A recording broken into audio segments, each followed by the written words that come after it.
لال شربت کی دلچسپ کہانی اور اس کا پاکستان اور ہندوستان سے کیا تعلق ہے۔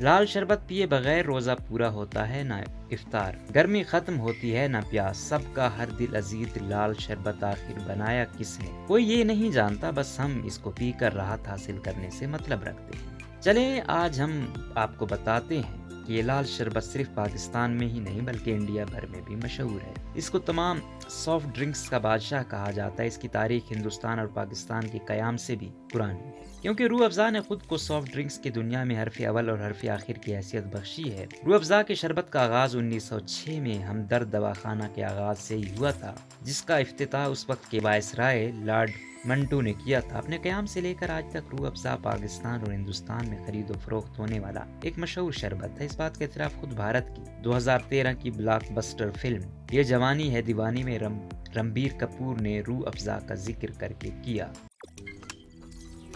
روزنامہ قدرت کی ویڈیو دیکھنے کے لیے ابھی یوٹیوب چینل پہ سبسکرائب کریں اور بیل آئیکن پر بھی کلک کریں۔